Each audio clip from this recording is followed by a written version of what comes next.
কেমন আছো বন্ধুরা?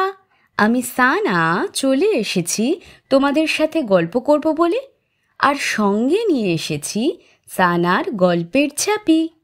আজ শুনব লেখিকা ঋতুপর্ণা রুদ্রর গল্প শোধ।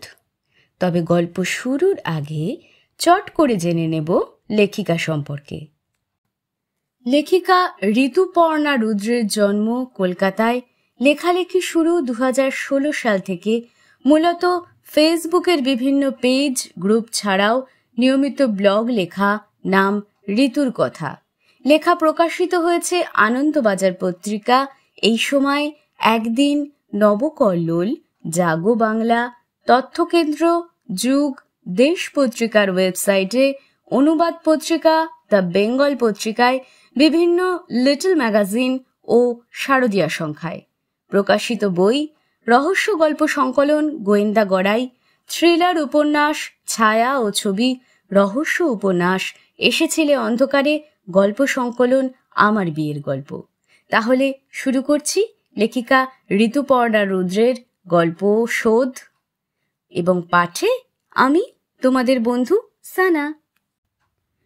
শুয়ে থাকা শ্যামলীর পিছনে বেশ জোরে একটা লাথি কষালো বিশু। বিশুর চেহারা এই 40-এও দুটো বাঘের খোরাক হতে পারে। অল্প বয়সে ফুটবল খেলত। পুরো জোর দিয়ে মারলে রোগা দুর্বল শ্যামলীর কোমরের হাড় ভাঙা অবধারিত ছিল। নেহাত আকণ্ঠ ধেনুর গুণে এখনো ভালো করে হাঁটতে চলতে পারছে না। আঁক করে শ্যামলী উঠে বসতেই ওর মুখ লক্ষ্য করে আবার পা চালায়, যদিও লাগলো শ্যামলীর বুকে। মিনিট দুয়েক অকথ্য গালাগালি আর মারধর করে বিশু মাটিতে বসে হাঁপাতে লাগলো। বিধ্বস্ত শ্যামলী একটু বাদে উঠে বসে দম নিয়ে জল খায়। রোজকার রুটিনে অভ্যস্ত, তাই মুখ দিয়ে একটা কথাও বেরোয় না। আগে আগে শ্যামলী কাঁদত, ছেড়ে দাও বলে চেঁচাতো, সেটা বিশু খুব উপভোগও করত। ইদানিং ওর এই চুপ করে যাওয়া বিশুকে আরো রাগিয়ে দেয়। ভাত আর আলুর দম থালায় বেড়ে শ্যামলী এগিয়ে দিল। রোজই একই রান্না। বিরক্ত মুখে খেতে বসে বিশু। বস্তির ছোট্ট ঘর, ওপাশে মেঝেতে মাদুর পেতে 2 মেয়ে ঘুমোচ্ছে। বড়টা 10, ছোটটা 6। ছোটটা এখনো স্কুলে যায়। বড়টাকে শ্যামলীর প্রবল আপত্তি সত্ত্বেও ছাড়িয়ে গেঞ্জির কারখানায় লাগিয়ে দিয়েছে বিশু।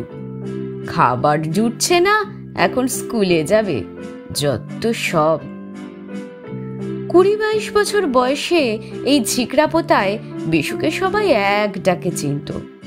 এই অঞ্চলের নামকরা ফুটবল খেলোয়াড় ছিল। সবাই বলতো বিশু যেমন খেলে চাকরি পাবেই পাবে। বড় হয়ে বিশু আস্তে আস্তে বুঝল, শুধু ভালো খেললেই হবে না, চেনাশোনাও থাকা দরকার। এই অঞ্চলে তখন বিশিষ্ট শিক্ষক নেতা, সর্বজন শ্রদ্ধেয় তরুণ রায়চৌধুরীর দাপটে নিপাট শান্তি বর্তমান। তবুও বিরোধীদের বশে রাখতে আর প্রমোটারদের ঠান্ডা করতে হাতে কিছু পালোয়ান না থাকলে চলে? তবে না, কেউ বলতে পারবে না তরুণবাবু ত্রিসীমানায় কোনো গুন্ডা মাস্তানকে দেখা গেছে কোনোদিন। বুদ্ধিমান মানুষ, এইসব থেকে দূরেই থাকতেন। সামলানোর জন্য ছিল বিভাসকর, তরুণবাবুর ডান হাত। এই বিভাসবাবুর সঙ্গেই একদিন দেখা করে বিশু। আরজি শুনে আর বিশুর চেহারা দেখে বিভাস চোখ টিপল। তোর চাকরি হয়ে যাবে, শুনেছি খুব ভালো খেলিস। আমাদের সব জায়গাতে চেনাশোনা আছে, বুঝলি? তবে তোকেও কিন্তু একটু পার্টির কথা শুনে চলতে হবে। কোনোদিন তো দেখিনি মিছিলে যেতে। এমন করলে আমরাই বা তোর জন্য করব কেন, বলতে পারিস?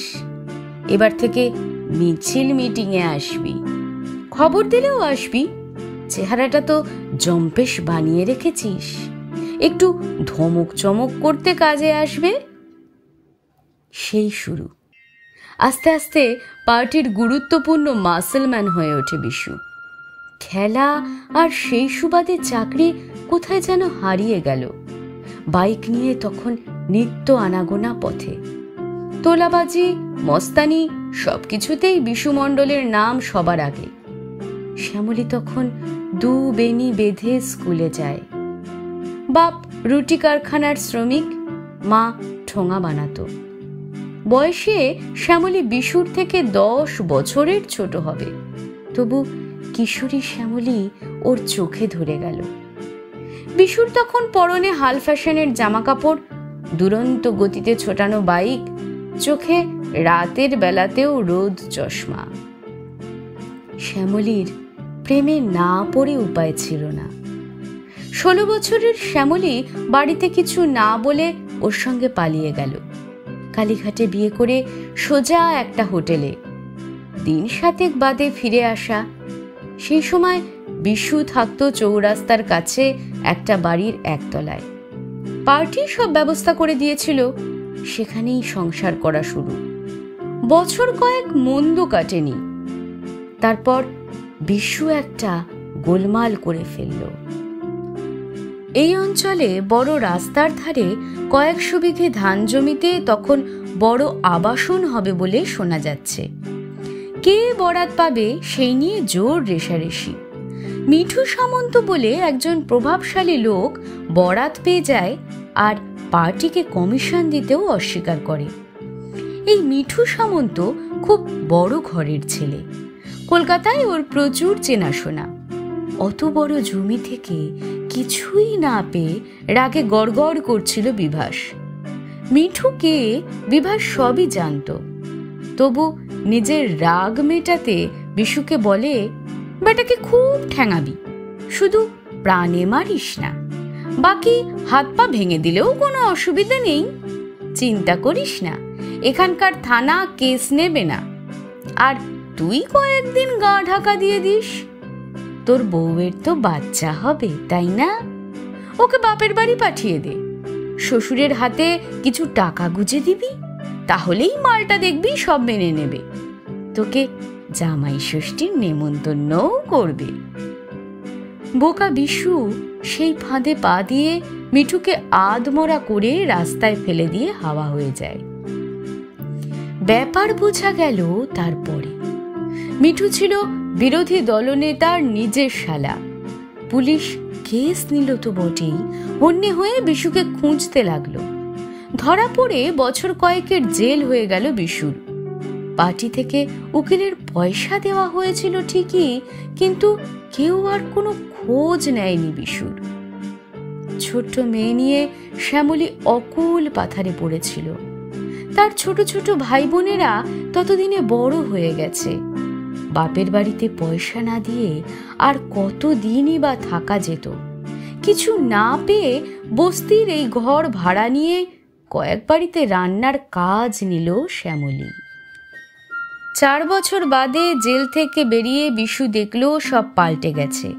পার্টি অফিসে তালা, চারিদিকে অন্য পার্টির রমরমা। তরুণবাবু মাস কয়েক আগে মারা গেছেন, আর বিভাস সে কবে যেন দল পাল্টে নতুন দলে ঢুকে পড়েছে। এখন কলকাতাতেই বেশি থাকে। বিশুর চেনা কাউকে খুঁজে পেল না। খেলা আর চাকরির স্বপ্ন দেখা ততদিনে ছেড়ে দিয়েছে। কয়েকদিন এদিক ওদিক করে ভাবল, সবাই দলবদল করলে ও নিজেও তো তাই করতে পারে। সাহস করে একদিন পুরনো একজনকে ধরে বিশু হাজির হলো এখানকার নেতা মন্টু দেবের দরবারে। গিয়ে বুঝল কত বড় ভুল করেছে। মন্টু দেবের পরেই পার্টিতে এখন মিঠু সামন্ত। বিশুকে দেখে চোখ জ্বলে উঠল মিঠু। তারপর থেকে পার্টির কাছে আসা তো দূরে, কোনো কাজই পায় না বিশু। খেলা আর গুন্ডামি ছাড়া আর কিছু তো শিখেও নি তেমন। তবু এদিক ওদিক ঠিকেদারি দালালির চেষ্টা করছিল, কিন্তু মিঠুর ভয়ে কেউ তাকে কাজ দিতে চায় না। আগে শরীর নিয়ে খুব সচেতন ছিল বিশু, কখনো কোনো নেশা করতো না। এখন অসময়ের বন্ধু আঁকড়ে ধরেছে নেশাকে। শ্যামলীর সামান্য রোজগার থেকে কেড়েকুড়ে রোজ ময়নার থেকে আকণ্ঠ নেশা করে টলমলে পায়ে বাড়িতে ফেরে সে। যে শ্যামলী ছিল তার চোখের মণি, নিজের অসাফল্যের সব রাগ গিয়ে পড়েছে তারই ওপর। মারধর, গালাগালি, রোজকার রুটিন সেরে খেয়ে শুয়ে পড়ে। খেতে খেতেই নেশায় টলে পড়ছিল মানুষটা। খেয়াল করলো শ্যামলী, তাহলে আর বোধহয় রাত্রে ওকে বিরক্ত করবে না। বিশু খেয়ে নিয়ে ছোট তক্তপোষের ওপর শোয়, নিচে মাদুরে মেয়েদের নিয়ে শ্যামলী। মশা তাড়ানোর ধূপ জ্বলছে এক পাশে। হাত ধুতে গিয়ে বিশু দেখলো বালতিতে একটুখানি জল আছে। শ্যামলীকে আর এক প্রস্থ গালাগালি করে বিশু গেল পাশের পুকুরে। বিশ্বাসদের এই পুকুরটা এখন পরিষ্কার করে সাজানো হয়েছে, খুব গভীর। মাসে একবার করে জল ফেলে মাছ তোলা হয়। এদিকে কোনো ঘাট নেই, তবে একটা আঘাটায় বস্তির অনেকেই স্নান করে, মুখ ধোয়, দরকারে জলও নেয়। টিমটিমে 40 ওয়াল্টের বাল্বের আলোয় দেয়ালে ঠেসান দিয়ে ঢুলে পড়ছিল শ্যামলী। বিশু মুখ ধুয়ে আসার আগে ও শুলে আবার মার খাবে। রোগা পাঁচরা বের করা চেহারায়, মার খাওয়ার যন্ত্রণায় আর ভোর থেকে খাটুনির ক্লান্তিতে নুইয়ে পড়ছিল শরীরটা। আধ ঘন্টার বেশি হয়ে গেছে, বিশু এখনো ফিরল না। হয়তো বিড়ি টানছে পুকুর পাড়ে। আরো কিছুক্ষণ দেখে বেরোলো শ্যামলী। রাত প্রায় 1টা বাজে। চারিদিক শুনশান। পুকুর পাড়ে কোথাও নেই বিশু। কাছাকাছি আর একটু ঘুরে দেখে, না, ফাঁকা সব। ঘরে ফিরে দেখলো বড় মেয়ে মানু উঠে বসেছে। মা, তুমি কোথায় গেছিলে এত রাতে? মানু, তোর বাবা হাত ধুতে গেল আর ফিরল না তো। চারিদিকে খুঁজে এলাম, কোথাও নেই। কি করি এখন ঠাকুর, কি করি? একটু পরে পাশের ঘরের দরজায় ধাক্কা দেয় শ্যামলী। বৌদি, জনাদা, একটু শোনো না, বাইরে এসো। ও বৌদি। কে রে? শ্যামলী নাকি? এত রাতে কি হলো? ঘুম থেকে উঠে বাইরে আসে জনা আর তার বউ মলি। শ্যামলীর চিৎকারে আরো কয়েকটা ঘর থেকে লোকজন বেরিয়ে আসে। মানুর বাবা হাত ধুতে গেল পুকুরে, আর এলো না, কোথাও নেই। খুঁজে এলাম চারদিক, কি করি বলো? আরে বিশুদা তো বাচ্চা ছেলে নয় যে হারিয়ে যাবে। এদিকেই কোথাও গেছে নিশ্চয়ই। মন্দিরের চাতালে বসে বিড়ি ফুঁকছে হয়তো। তুমি মাইরি বেশি টেনশন নাও, রাতের ঘুমটা চোট করে দিলে। বিমল, তোমার দাদা খুব নেশা করেছিল আজ, হাঁটতেই পারছিল না ঠিক করে। 5 মিনিট হেঁটে সেই মন্দিরে যাবে কেন? আর ফিরল না তো এখনো। বিমল, জনাদা আরো কয়েকজন সাইকেল নিয়ে কাছাকাছি সব জায়গা দেখে এলো। শ্যামলী আর মানুর কান্না থামছে না। রাত 3টে নাগাদ ফোন করা হলো পুলিশকে। পুলিশ জানালো সকালে আসবে ইনকোয়ারি করতে। অবশ্য আসতে তাদের হতোই। ভোর 5টা নাগাদ পাঁচুর মা বালতিতে জল আনতে গিয়ে দেখলো বিশ্বাসদের পুকুরে কি যেন ভাসছে। পুলিশ এসে লাশ তুলে ময়না তদন্ত করতে পাঠালো 8টা নাগাদ। বস্তির সব লোকজন ভেঙে পড়েছে তখন পুকুর পাড়ে।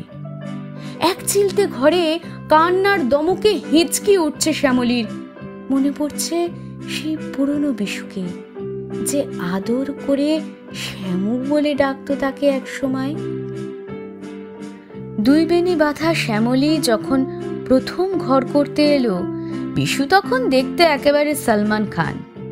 কত মেয়েরা আকছার প্রেমে পড়তো বিশুর। শ্যামলীকে হিংসাও করত। নতুন নতুন চুড়িদার পরে লিপস্টিক দিয়ে বাইকের পেছনে বিশুকে জড়িয়ে বসে পড়ত। দুজনে চলে যেত অনেক অনেক দূর। আজকের এই জলে ফুলে ঢোল হয়ে যাওয়া কাঁচা পাকা চুলের আধবুড়ো বিশু আর রোগা হাড় বের করা ক্লান্ত 4 বাড়ির রাঁধুনি শ্যামলীকে দেখে কেউ কি আন্দাজ করতে পারবে সেই সব দিনের? মানু মাকে বুকে জড়িয়ে রেখেছে। শ্যামলীর শুধু অসম্ভব ঘুম পাচ্ছে। একটু ঘুমোতে পারলে বড় ভালো হতো। 6 মাস পেরিয়ে গেছে নেশার ঘোরে পুকুরে পড়ে বিশুর মৃত্যুর। সাঁতার জানা সত্ত্বেও জলে পড়ার পরে ডুবে গিয়েছিল। পা পিছলে পড়ে যায় সম্ভবত।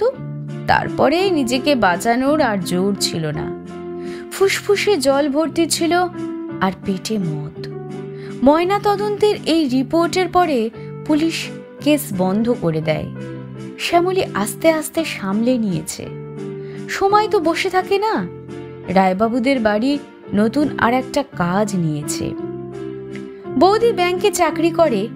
একদিন বৌদিকে ধরে পড়ে ও।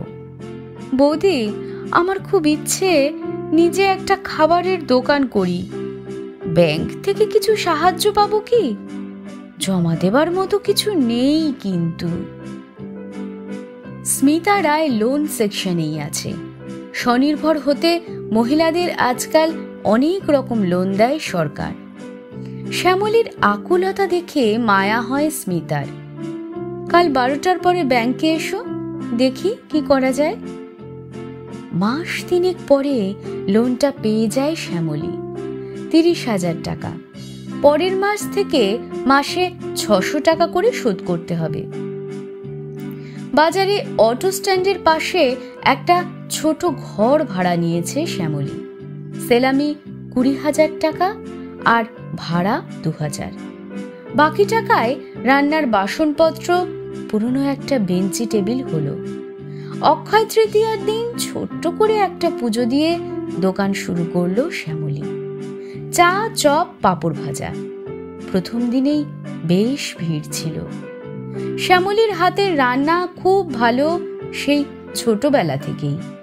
মাস 3 বাদে দুপুরে ভাতের ব্যবস্থা শুরু করে। ভাত, শুক্তো, কাতলা পোস্ত, কষা মাংস, ডাল, চচ্চড়ি। মিল সিস্টেম বা আলাদা খাওয়া 2 রকমই আছে। বেশ তেল মশলা দিয়ে রান্না। অটো ড্রাইভার আর দোকানিরা আজকাল অনেকেই দুপুরে বাড়ি না গিয়ে শ্যামলীর দোকানে খেয়ে নেয়। একদিন 3টে নাগাদ শ্যামলী দোকানে বসে মেয়েদের জন্য অপেক্ষা করছে। হঠাৎ সরকার বাড়ির মাসিমাকে দোকানে ঢুকতে দেখে অবাক হয়ে উঠে দাঁড়ায়। শ্যামলীর প্রথম রান্নার কাজ এই মাসিমার বাড়িতেই। খুব ভালোবাসতেন তাকে। পরে অবশ্য মাসিমা আর মেসোমশাই মেয়ের কাছে ব্যাঙ্গালোরে না কোথায় যেন চলে গেলেন। শ্যামলীর কাজটাও তাই চলে যায়। কেমন আছেন মাসিমা? কবে ফিরলেন এদিকে? ফিরেছি তো মাস কয়েক হলো। আমার যমজ 2 নাতি বড় হয়ে গেল অনেক। আমরাও তাই বাড়ি ফিরে এলাম। বয়স হয়ে গেছে। 2 জন মানুষের রান্না হলেও এখন আর পেরে উঠি না। তাই এসে থেকে ভালো একটা রান্নার লোক পাচ্ছি না রে। সবাই শুধু টাকা দাবি করে রে শ্যামলী, ভালো রান্না করে কেউ দেয় না। আমরা বুড়ো মানুষ, বেশি তেল ঝাল তো খেতে পারি না। তোর খোঁজও করেছিলাম, তা শুনলাম তুই আর রান্নার কাজ করিস না, নিজে দোকান করেছিস। আজ কালীবাড়ি এসেছিলাম পুজো দিতে, ভাবলাম তোর দোকানটা ঘুরে যাই। খুব ভালো করেছেন মাসিমা, আপনার পায়ের ধুলো পড়লো, কত ভাগ্য আমার।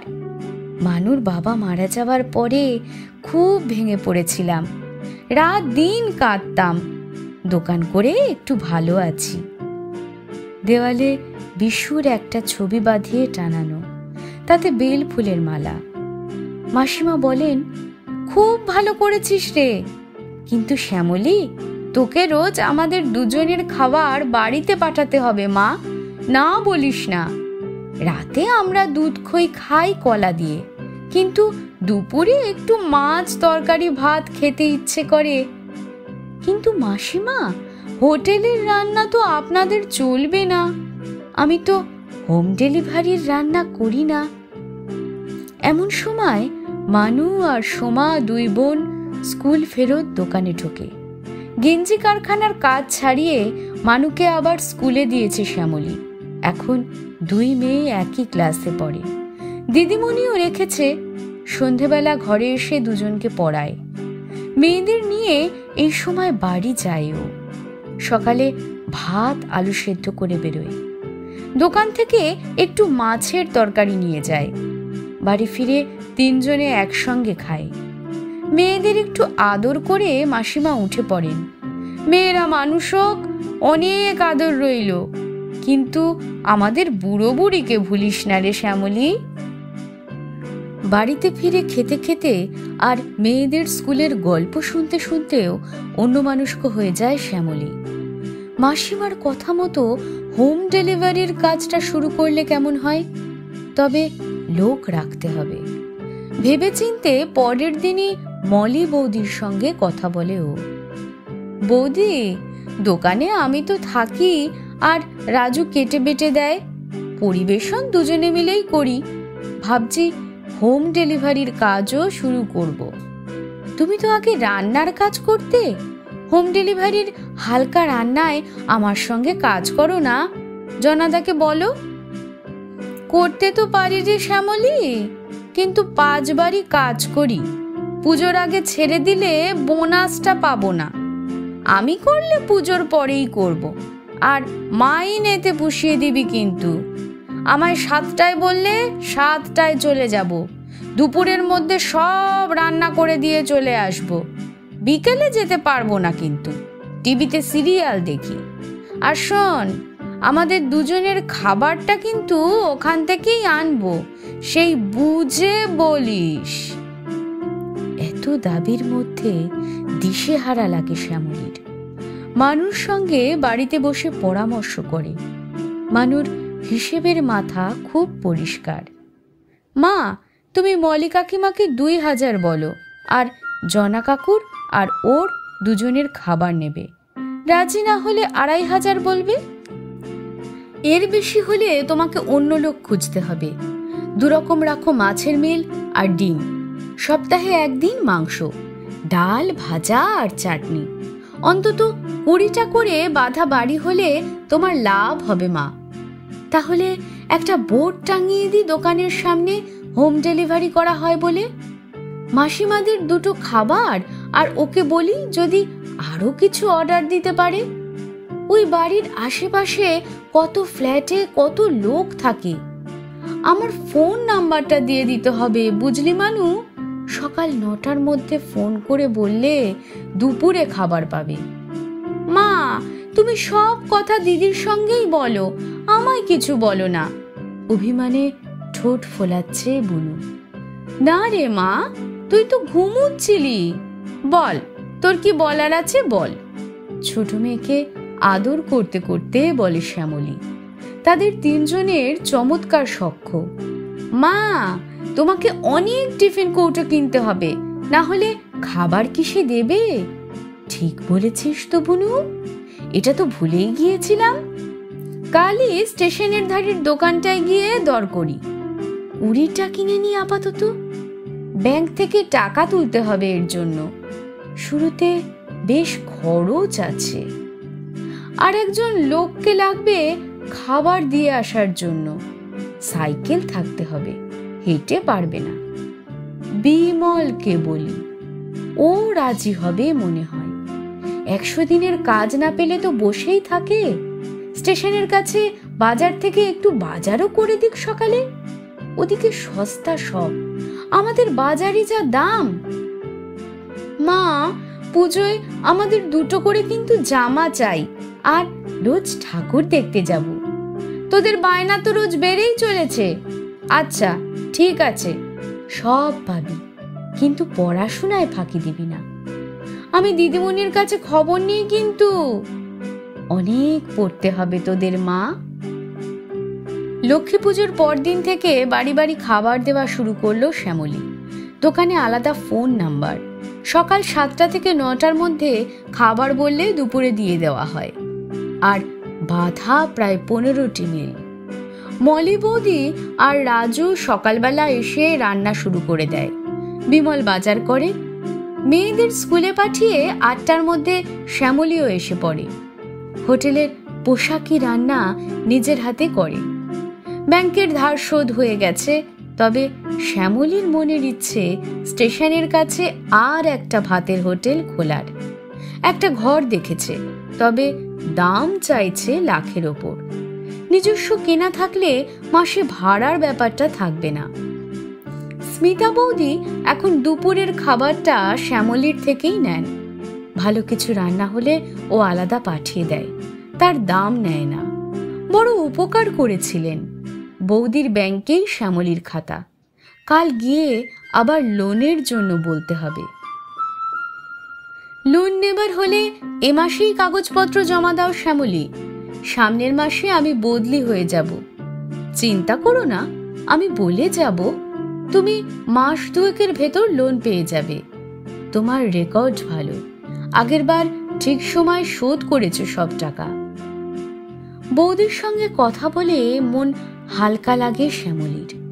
বায়নার টাকাটা দিয়ে দেবে এবার। বেশি দেরি হলে দোকানটা থাকবে না। সবকিছু গুছিয়ে বড়দিনের দিন স্টেশনে ভাতের হোটেল খুলল। নাম দিয়েছে বিশ্বনাথ রাইস হোটেল। সিকিউরিটি গার্ডের কাজ ছেড়ে জনাদা এখন ওই হোটেলের সব দায়িত্ব সামলায়। ছেলে মেয়ে নেই ওদের। স্বামী স্ত্রী দুজনেই শ্যামলীকে ভালোবাসে। মলি একটু ফাঁকিবাজ হলেও জনাদা খুব খাটতে পারে। শ্যামলী একটা স্কুটি কিনেছে। বিকেলে মেয়েরা যখন দিদিমণির কাছে পড়ে, শ্যামলী স্কুটি চালিয়ে হোটেলে যায়। খাবার চেখে দেখে, হিসেব দেখে। 9টা নাগাদ আগের দিনের টাকা নিয়ে বাড়ি চলে আসে।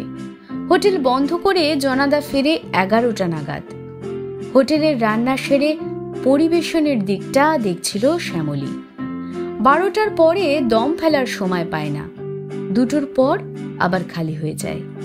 3টের মধ্যে সব গুছিয়ে ধোয়া মোছা শেষ। এই ব্যস্ততার সময়ে ফোনটা বাজলো। আপনি কি শ্যামলী মণ্ডল বলছেন? হ্যাঁ, আপনি কে বলছেন? এত বেলায় বললে খাবার পাবেন না। খাবারের জন্য নয়, আমি দিনরাত টিভি চ্যানেল থেকে বলছি, দেবস্মিতা কাঞ্জিলাল। আমাদের একটা অনুষ্ঠান হয় সকাল 9:30টায় মেয়েদের উপর, অনন্যা বলে। সেটা দেখেছেন? শ্যামলী এই তাড়াহুড়োর সময় বড় বিরক্ত বোধ করল। মরার সময় নেই, ফোন করে কে যেন টিভি দেখার গল্প করছে। কে রে বাবা? দেখুন দিদি, আমি টিভি দেখি না, এখন কাস্টমারদের খেতে দিচ্ছি। আপনি কিছু বলতে চাইলে 3টের পরে ফোন করবেন। 3টের পরে আবার আসি সেই ফোন। হ্যালো, আমি দেবস্মিতা কাঞ্জিলাল বলছি, দিনরাত টিভি। হ্যাঁ দিদি বলুন, আমি শ্যামলী। আমাদের অনন্যা বলে একটি অনুষ্ঠান হয় মেয়েদের উপর। ধরুন, যেসব মেয়েরা ভালো কোনো কাজ করেছে, খেলাধুলা করছে বা ব্যবসা করে নিজেকে আর সংসারকে দাঁড় করিয়েছে, এমন মেয়েদের আমরা 1 ঘন্টার প্রোগ্রামে দেখাই। আপনাকেও আমরা দেখাতে চাই। আমরা শুনেছি আপনি একার চেষ্টায় 2টো খাবারের হোটেল খুলেছেন, মেয়েদের পড়াচ্ছেন। শ্যামলীর কেমন ধাঁধা লেগে যায়। আমাকে টিভিতে দেখাবেন? আমাকে কি করতে হবে? টাকা পয়সা কিছু দিতে হবে কি? না না, টাকা পয়সা কিছু লাগবে না। আমরা আপনাকে অনেক উপহার দেব, সোনার কানের দুল দেব। আমরা কাল বা পরশু আপনার বাড়ি গিয়ে সব দেখে আসব, বুঝিয়ে দেব। আপনার পরিবারের লোক, বন্ধু, আত্মীয় এরাও থাকবেন।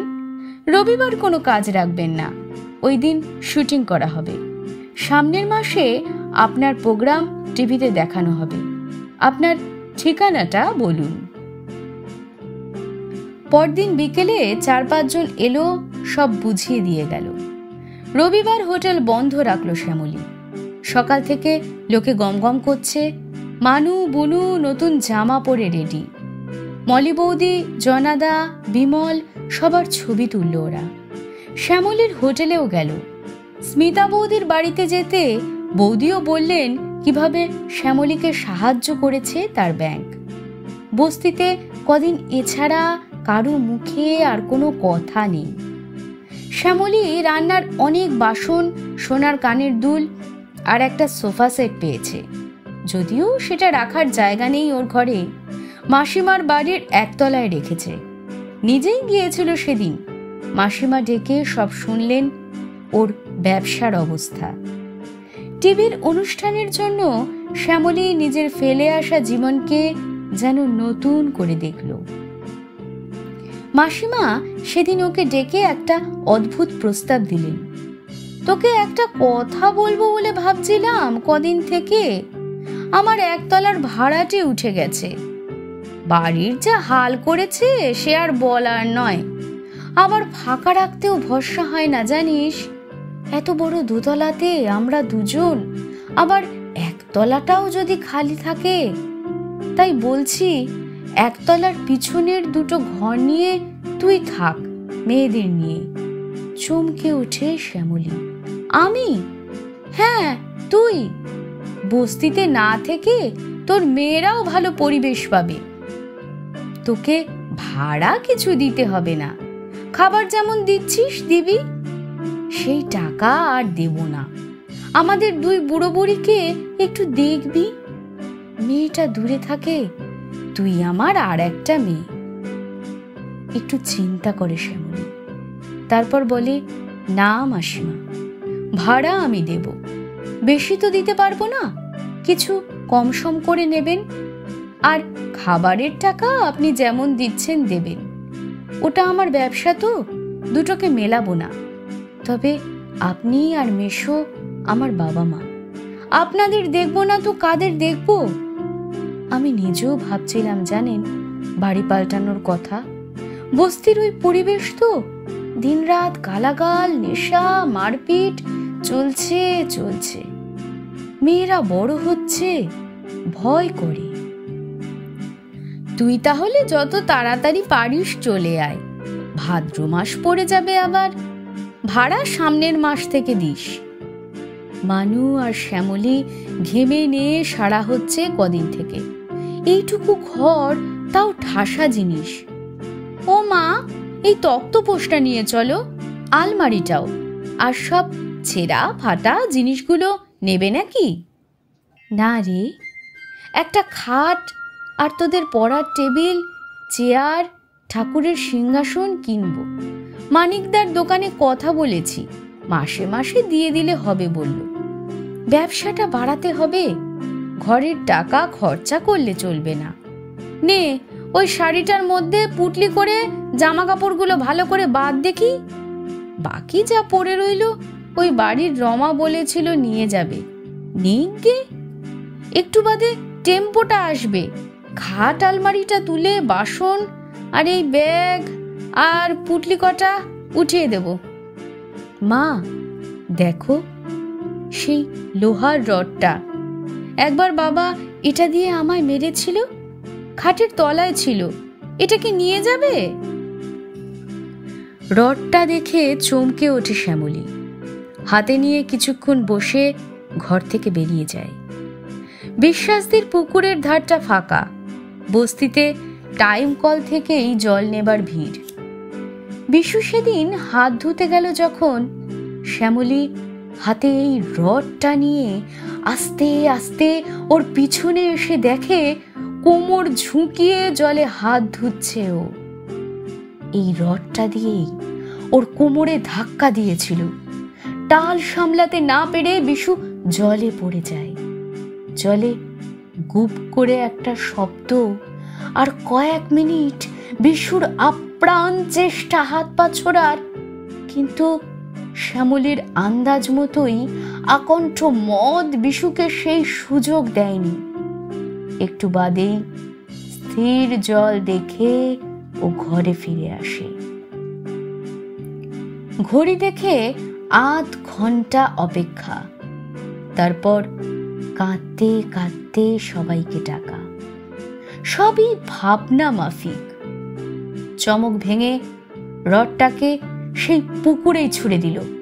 ঝপাস করে একটা আওয়াজ, তারপর সব স্থির, যেন কিছুই হয়নি। ঘরের দিকে পা বাড়ায় শ্যামলী। দেরি হয়ে গেছে, সব গুছিয়ে বেরোতে হবে। মেয়েদের নিয়ে নতুন বাড়িতে ঘর গোছানোর পালা। যা কিছু রইল পিছনে আর ফিরে দেখতে চায় না। চোখে কেন যেন জল এসেছিল, মুছে নেয়, তারপর পা চালিয়ে এগোয়।